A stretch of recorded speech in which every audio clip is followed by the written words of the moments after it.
Hello, जय हिंद और जय भारत।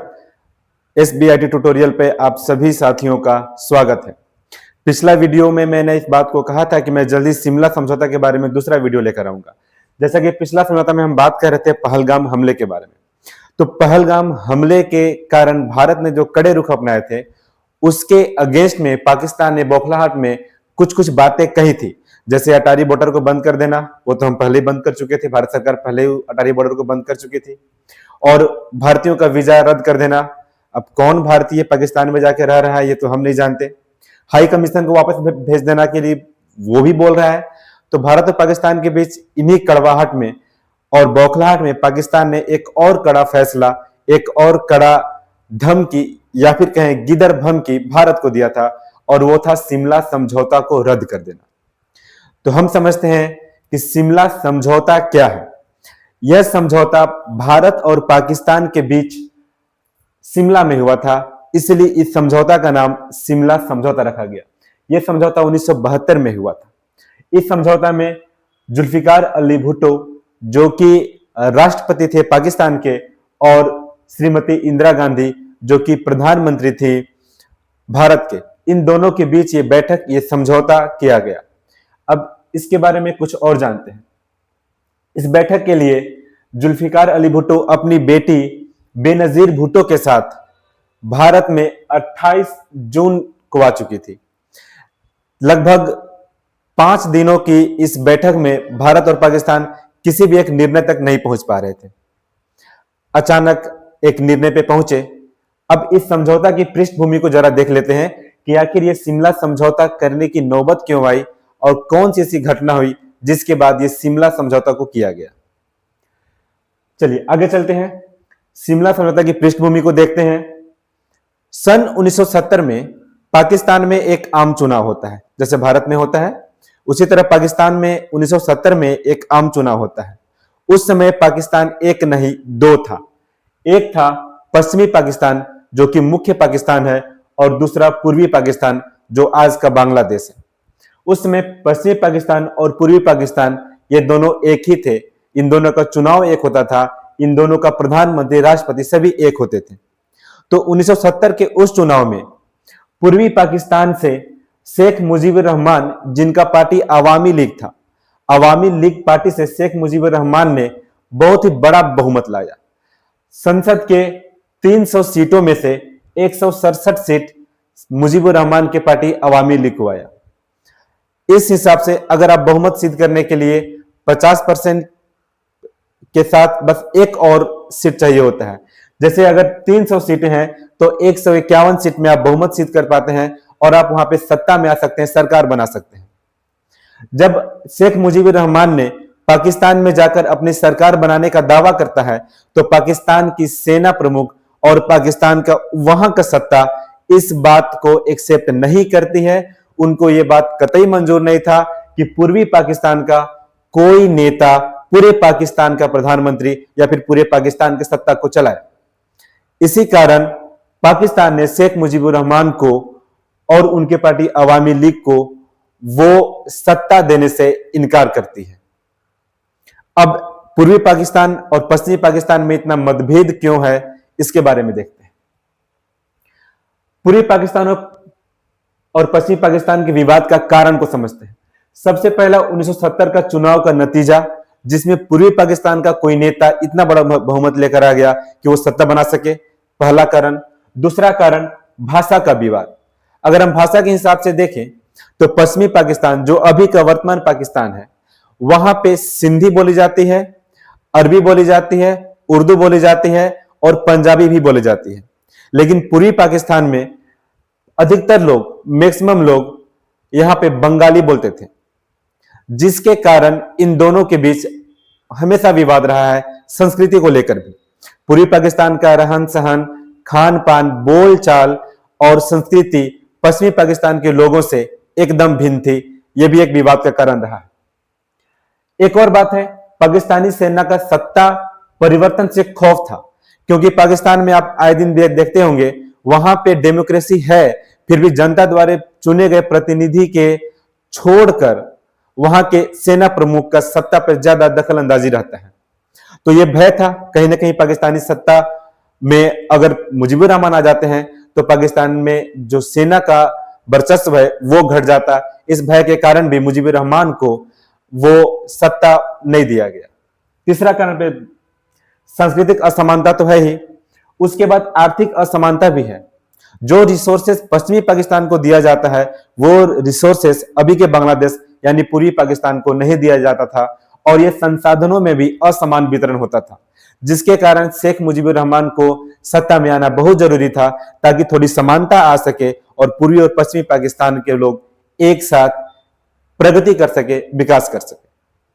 हालांकि हो नहीं पाया, और इसी कारण पश्चिमी पाकिस्तान के सेना ने पूर्वी पाकिस्तान पे हमला कर दिया और पूर्वी पाकिस्तान को पूरी तरह से बर्बाद कर दिया।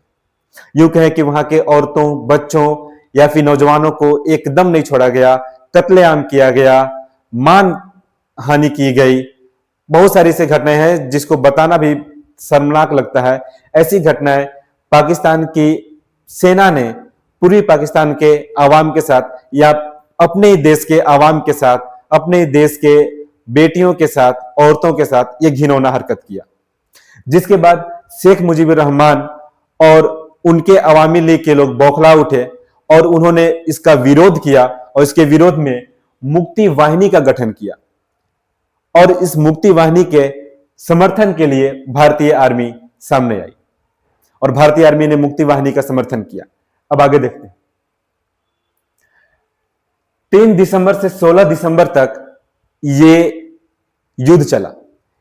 इससे पहले ही जब यह घटना हो रही थी तो पूर्वी पाकिस्तान के बहुत सारे लोग पलायन करके अपनी जान बचाकर भारत में आते जा रहे थे, जिसके लिए भारतीय सरकार ने उनको कैंप भी दिया, आश्रय दिया, भोजन दिया, रहने के लिए स्थान भी दिया, लेकिन ये भारत की इकोनॉमी पे बहुत असर डाल रहा था, जिस कारण इंदिरा गांधी चिंतित होकर और अपने सेना प्रमुख सैम मानेकशॉ को बुलाते हैं और सैम मानेकशॉ से ये बात करते हैं कि क्या हम इस समय युद्ध के लायक हैं या फिर युद्ध करने की स्थिति में हैं, ताकि पूर्वी पाकिस्तान से जो पलायन होकर हमारे पास आ रहे हैं उनको रोका जा सके और पूर्वी पाकिस्तान को एक अलग देश के रूप में संगठित किया जा सके। सैम मानेकशॉ बहुत ही ब्रेव, बहादुर सेनानी थे। इन्होंने इंदिरा गांधी से सही समय का इंतजार करने को कहा, और वो सही समय था दिसंबर का समय बहुत सही था। और दिसंबर में भारतीय सैनिक ने, भारतीय आर्मी ने बांग्लादेश की या फिर पूर्वी पाकिस्तान की मुक्ति वाहिनी सेना के साथ मिलकर एक ऑपरेशन चलाया। उस ऑपरेशन में 16 दिसंबर को पाकिस्तानी आर्मी घुटने पे आ गई और आत्मसमर्पण कर दिया। याद रखिएगा, यह विश्व का अभी तक का इतिहास का सबसे बड़ा आर्मी का सरेंडर है, आर्मी का आत्मसमर्पण है, जो पाकिस्तान ने भारतीय सेना और मुक्ति वाहिनी के सामने किया था। और यही पाकिस्तान जो दुनिया के इतिहास में इतना घिनौना हरकत कर चुका है, कायर की तरफ भाग चुका है, आत्मसमर्पण कर चुका है, आज वो भारत को धमकी दे रहा है। खैर आगे बढ़ते हैं।